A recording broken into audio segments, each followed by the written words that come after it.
Baik, saya ke Bang Ferry. Tadi ada yang terputus begitu Bang Ferry. Oke lah, kita nggak tahu ini sebenarnya maksudnya satir, sebuah sindiran, atau memang sebetulnya ya sebaiknya dilegalkan saja. Silakan dilanjutkan tadi yang terputus Bang Ferry. Pertama, sebenarnya kalau penyelenggara pemilu dan aparat betul-betul bertugas dengan baik, selesai itu terutama kalau disokong oleh teman-teman partai politik. Saya mau contohkan berantakannya proses penegakan hukum kepemiluan kita ya, sehingga kasus-kasus politik uang itu tidak tertangani dengan baik. Misalnya di Bawaslu ada sentra Gakumdu, isinya itu Bawaslu, kepolisian dan kejaksaan. Kalau sentra Gakumdu menangkap orang yang membagikan uang sebagai temuan, mereka akan tangani dan dianggap terpenuhinya unsur terjadinya politik uang. Kemana perkara itu akan dibawa? Uniknya bukan langsung ke pengadilan, tapi kembali lagi ke institusi kepolisian. Nanti akan lanjut ke kejaksaan, padahal di sentra Gakumdu itu sudah ada polisi dan jaksanya. Mestinya langsung itu P21 langsung disidangkan dan diputuskan. Baik. Nah, ini kerumitan yang dibuat oleh teman-teman di pembentukan undang-undang itu sendiri. Kalau ini ditangani cepat, kan kekhawatiran teman-teman jangan-jangan nanti malah jadi bumerang juga bagi teman-teman partai politik. Nah, ini problematika yang perlu betul diselesaikan. Kedua, sidang acaranya harusnya cepat, tidak lambat begitu ya. Begitu diketahui ada bagi-bagi uang diketuk. Tapi kita kan sama-sama tahu ya, sifat permisif kita begini. Kalau kami yang menegakkan, jangan-jangan partai lawan kami akan melakukan politik uang, sehingga kami yang rugi gitu ya. Akhirnya dibuka ruang untuk itu. Nah, pandangan-pandangan seperti ini sebenarnya menurut saya tidak hanya sarkas ya, tidak hanya kemudian kesal begitu ya, tetapi juga menunjukkan keputusasaan kita dengan pola kepemiluan kita. Kemarin itu curangnya luar biasa, tetapi kita tidak mau mengakui gitu ya, bahwa itu curang. Ya. Apakah yang dibagi-bagi dalam bantuan sosial ya dan lain-lain itu tidak politik uang itu. Tetapi ya banyak pengabaian karena pelakunya negara pakai uang negara begitu ya.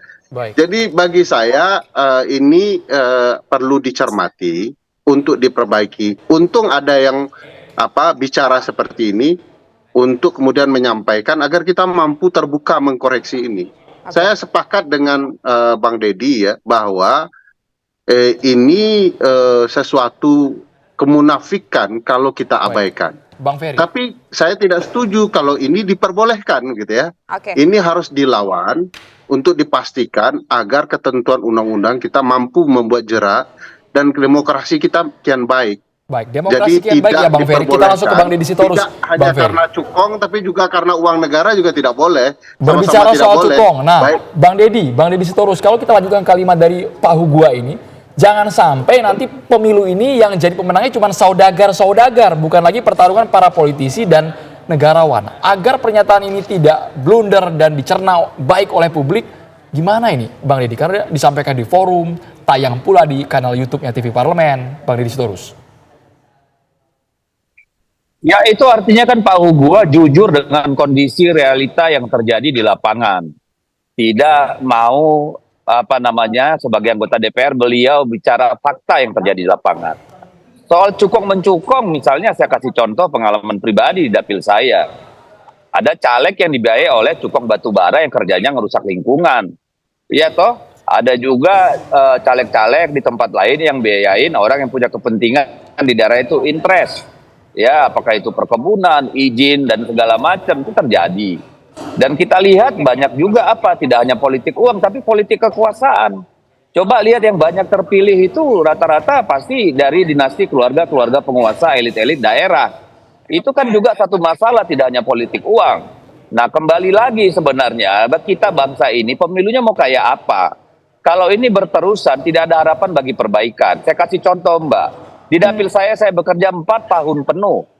Saya memperjuangkan rasio elektrifikasi desa dari 30% jadi 80%. Tapi yang pertama diserbu oleh lawan-lawan saya dengan politik uang adalah desa-desa di mana saya melakukan karya-karya sebagai anggota DPR. Saya kasih contoh. Ada satu sungai besar yang di situ ada ratusan desa, pemilihnya 18.000.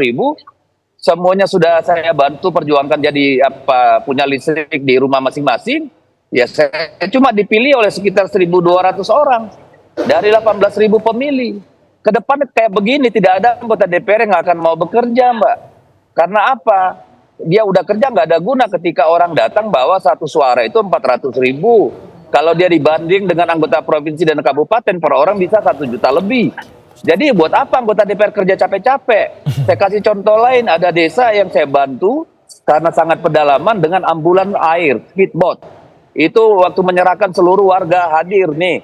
Ya saya dampingin, sembako juga mengalir tiap tahun. Pemilihnya 450, yang mirip saya cuma 72 orang. Lalu buat apa kita kerja di lapangan? Tunggu aja nanti hari H, serangan fajar, ya lalu dapat suara. Kan jadi begitu ini. Ini makanya Pak Hugua memberikan alarm pada kita. Ini mau demokrasi kayak apa? Yang kita mau teruskan. Kembali ke soal Gakumdu. Saya kasih contoh. Saya ini pernah di BAP oleh yang namanya Gakumdu. Proses BAP itu atas orderan dari yang saya tahu aparat penegak hukum. Bahkan saya mau dikriminalisasi juga gitu loh. Jadi ada problem juga yang lebih besar daripada sekedar soal politik uang dalam pemilu kita. Bagaimana intervensi kekuasaan. Saya setuju misalnya kalau yang namanya itu ke Bawaslu jangan jadi kelas 2 dong. Harus benar-benar menjadi lembaga yang independen dan mampu melakukan proses hukum acara sendiri. Karena ada kejadian nih.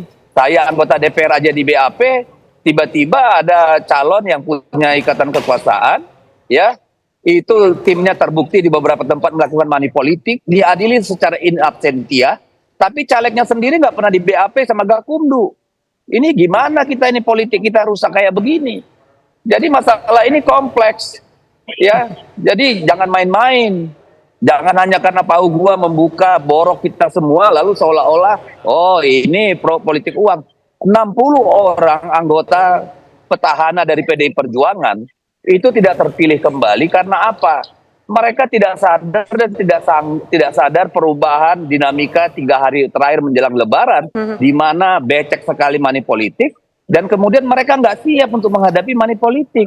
Karena mereka tahunya sudah memelihara konstituen selama 4 tahun sebelum pemilu. Tapi itu semua diambil orang. Kan begitu. Nah sekarang mau diapain nih bangsa ini dengan pemilunya kalau begini terus? Itu pertanyaan mendasar dari Pak Hugua. Ya udah kalau begitu ya legalin aja sekalian. Tapi kasih tahu tuh Gakumdu, gua lemparnya di sini di situ. Sekalian aja nih hancur-hancuran kan mungkin kira-kira begitu itu. Tetapi saya melihatnya sebagai alarm, wake up call. Ya, ini gimana kita mau perbaiki ini? Gimana caranya memperbaiki? Jadi jangan ribut soal mau legalisasi politik uang, tapi bagaimana memperbaiki pemilu kita biar nggak terus-terusan kotor begini. Oke, arti yang kita tangkap ini adalah sebuah sindiran mengenai sistem penyelenggaraan pemilu di Indonesia dan begitu banyak money politik di Indonesia. Terakhir kita ingin ke Bang Mustafa. Bang Mustafa, dengan mendengar pernyataan-pernyataan dari Bang Mustafa tadi, kemudian juga apa yang disampaikan oleh Bang Deddy Sitorus tadi, masih mau nyalek lagi nggak di periode berikutnya atau masih mau jadi wakil rakyat lagi nggak? Pak Prabowo itu menjadi presiden itu setelah 4 kali nyalon. Jadi kesabaran beliau itu patut ditiru gitu. Jadi jangan kemudian orang yang istilahnya itu dikait-kaitkan dengan kecurangan. Sabar mereka. Apalagi kita yang memiliki tujuan mulia untuk memperbaiki demokrasi ini, nilai-nilainya harus kita perkuat. Jadi jangan kemudian karena kita jadi korban kecurangan, kemudian dikadelin sama rezim, kemudian kita putus asa. Saya mau maklum itu Pak Bang Deddy itu sama PDIP karena itu gabungan antara putus asa dengan tanggung jawab ya. Karena selama ini kader beliau Pak Jokowi itu dianggap nakal ya, nggak bisa dikendalikan. Akhirnya Pak Deddy dan kawan PDIP itu menjadi marah. Akhirnya apa? Ya itu tadi mengeluarkan kata-kata, sudahlah kita jahat semua sekalian, jadi Machiavelli sekalian gitu kan. Itu kan gabungan antara keputusasaan dan tanggung jawab. Solusinya bingung memang. Tapi itulah yang terjadi. Faktanya memang politik kita rusak dan saya katakan tadi kita masuk dalam 4 besar negara di dunia yang memang betul-betul busuk, buruk dan penuh dengan kecurangan setiap pemilu. Saya ngalami sendiri kok 2019 saya tim IT juga di Pak Prabowo, saya lapor ke Gakumdu juga, kita diperlakukan seperti kita harus penyidik. Ya nggak mungkin lah kita ini tim ses capres kok diperlakukan harus seperti penyidik, Terima memberi kasih, bukti-bukti yang Mas Mustafa verifikasi, Nara. nggak mungkin. Baik, terima kasih Mas Mustafa Nara yang sudah berani belak-belakan, Bang Deddy Sitorus curhatannya terima kasih, Bang Ferry Amsari juga terima kasih sudah bergabung di Kabar Petang.